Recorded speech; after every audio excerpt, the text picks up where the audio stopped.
What's going on, everybody? Let's talk today about what is arguably the number one way to study information and to learn information. I always preach in my videos and my content and my newsletters and stuff like that about active engagement with material. And today we're going to talk about one of the best ways to do that. I'm going to break down what this method is, why it works, and a couple of ways that you can use it. I'm going to give you those ways to use it, the tips from my personal experience, more towards the end, which I often do in my videos because I just like to do the explanation part of things first. If you don't want to hear that, go ahead and just fast forward to that part of the video and watch that part. All right, if you're new to my channel, I'm Josh. I am a former doctorate of physical therapy student. For multiple years of my life, I was fully immersed in the academic world where I was forced to learn how to learn and how to retain information. Now I teach that kind of stuff on YouTube, online, and I'm here to help you guys learn. I'm here to help you get through your exams, how to perform better, and teach you how to avoid burnout and that kind of stuff. So if you like that kind of content, please subscribe to my channel, hit the thumbs up button, and check out my Substack where I send out articles a few times a month right to your inbox completely free. So without further ado, let's get into the video. Really quickly, if you really want to get the most out of this video, pause it, grab a sheet of paper and a pen, and take some notes.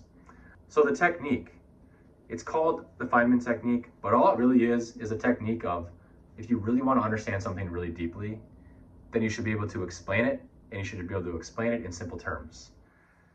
So that's it in a nutshell, guys. Video's over. No, I'm just kidding. So the Feynman technique is very effective because when you have to explain something or teach something, let me back up a little bit. When you do this technique, you pretend like you're teaching a concept or explaining a concept. And then as you do that, you realize where you get hung up and what you struggle with recalling and you have a hard time with, or where you use jargon. You go back and you touch up on that and you relearn it and you take that to a deeper level, you study that stuff, and then you just repeat the process. So you explain it again. You realize where you get hung up and you study where you get hung up and you do it again. You just keep doing it. The whole goal is to be so engaged with the content and understand it deep enough where you can teach it or explain it to somebody else. So take, for example, how Tylenol works in the body. You don't have to know how it works for me to talk about this or watch what I'm about to say. But take, for example, you want to learn about how Tylenol works in the body. So you learn about it, then you try to explain it to your imaginary audience, and you realize what you don't know real quick when you do that. Then you go back and brush up on that and take that understanding to a deeper level. And then you teach it again and again and again and again. And eventually you're going to understand it so well, you can imagine that if someone was in front of you asking you how Tylenol worked in the body, you wouldn't just know, you'd be able to explain it, and you'd be able to explain it really simply because you understand it so well.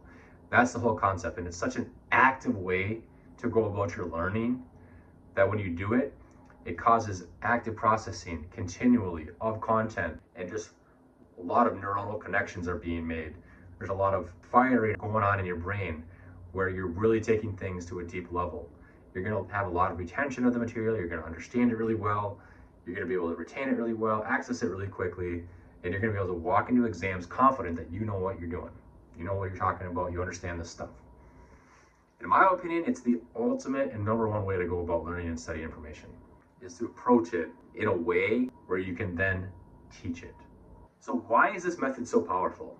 If you don't already know, active recall, when you're actively pulling information from memory, like me right now, trying to recall from memory the important points about this technique, or say you're trying to think about how Tylenol works in the body from memory. You aren't looking at your notes, you're just trying to remember, how does it work? That process of actively recalling information from memory, we know is arguably the best way to learn and retain information, because it's being repackaged, it's being reorganized, and it's basically causing your brain to understand that this is important information and we need to file it away into our memory. It's relevant information that we want to hold on to. So this method involves that. Obviously, when you're trying to teach something, you're trying to actively recall the information, and then you have to paraphrase it. Because you have to teach it, you're putting it into your own words. You're putting emphasis on certain points, certain words or phrases, or certain points of the topic. You are having to process that information and, like I said, put it into your own words. Your own understanding is coming out of what's coming out of your mouth is your own understanding of it when you teach it. So for one, you're actively recalling it. For two, you're paraphrasing it. And for three, you have repetition. You're doing it over and over and over and over and over. So the more that you do it, the more you're going to be spending time with that content, the more you're going to be able to remember it, the more you're going to be able to, put it in simple terms, and the deeper you're going to understand the content. So in a nutshell, it's basically a powerful 1-2 punch combo of learning because it involves very scientifically backed methods to learning information.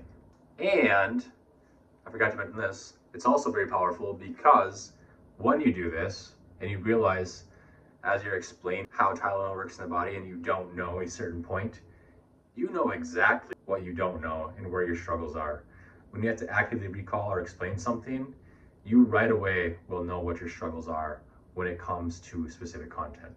So it shines a light right onto the stuff that you don't know very well. All right, so let me get into really quickly a couple of the things that you can do to increase your effectiveness when it comes to this stuff, you guys. My number one tip is to combine this technique with writing it. We know from studies that writing content and speaking content at the same time leads to a very high level of cognitive load in the brain. A lot of brain activity is all that means. It's just fancy terms for a lot of brain activity. When you've got a lot of brain activity, you've got a lot of processing going on in the brain, and you're going to really take your learning to a deep level. And when you do that, you're going to understand things really well. You're going to have a deep understanding of things because it's so much processing. So you don't actually have to do this in front of an audience or even actually physically write it. But the whole idea, I'm going to pretend like I have a marker in my hand and I'm in front of a whiteboard or a chalkboard or whatever. Just write it out. So say we're talking about how Tylenol works in the body. You're just going to write it down and talk about it just as a professor would in front of the class. When you do that, when you're talking about it and writing it, like I said, it's a lot of brain activity. Just writing things, we know, leads to a lot of brain activity. And when you have to combine that with speaking about it and paraphrasing it into your own words, it leads to a lot of deep firing and wiring of neuronal connections in the brain. It's a fancy way to say that it's telling your brain that it's important and you're reprocessing it so that you can remember it and retain it. So I really encourage you to do that. Maybe not initially, but after you explain things a couple of times, try to do it as if you're a professor, writing it on the whiteboard and talking about it with the class behind you, or even one person behind you, your best friend, if that's who it needs to be, an imaginary study buddy, whatever. The whole idea is to speak about it and write about it at the same time. Tip number 2 is to combine this whole concept of the Feynman technique with spaced repetition. So when you space things out over time, we know that is what is the process of fighting the forgetting process. It leads to you retaining information long term. So if you really want to study information in a way where you're not just going to retain it for a few days or a week and get through the exam, but you want to retain it long term, you want to be able to do it, study so that you can hang on to that information and get through the final exam and carry it on to the next semester and into graduate school and so on into your career. You want to approach this stuff the right way, right? So do it repetitively over time. That tells your brain that it's important. And it's kind of like walking down a path where you're trying to get information.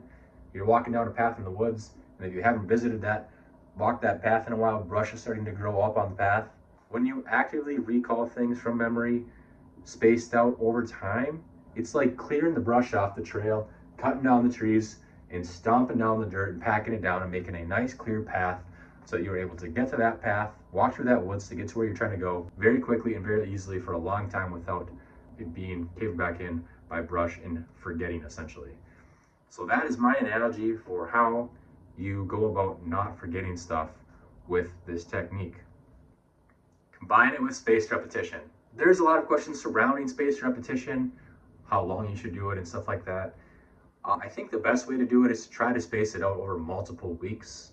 So try to do it several times right away on day 1 when you're trying to learn something, and then give it a break and do it on day 2, and then give it a break and maybe do it on day 4, give it a few more days, maybe day 7 or day 8, try explaining things again, give it a week and then do it again, give it another week. And you gradually want to space out the intervals of time and continue to repetitively do it over time. That is the whole idea of spaced repetition and anti-forgetting processes that allow that strong pathway to be maintained long term. So that's a lot of information for one video. I've got more stuff to say about this that I think will be really helpful for you guys, and I can't wait to share it with you. I know it's going to help you, but I don't want to give you too much in one video. Today's video is basically just about the Feynman technique and why it is such an effective method. In my opinion, it's the number one way to go about learning information because, like I said, it uses multiple different ways to learn information in one method, and it's ways that are scientifically backed and proven to be effective. If you like this video, please hit subscribe, hit the like button, leave a comment, let me know what you think and ways you use the technique. And also check out the Substack, where I will send articles to you like this in email format right to your inbox for free a few times a month. And in the meantime, I'll see you guys in the next episode.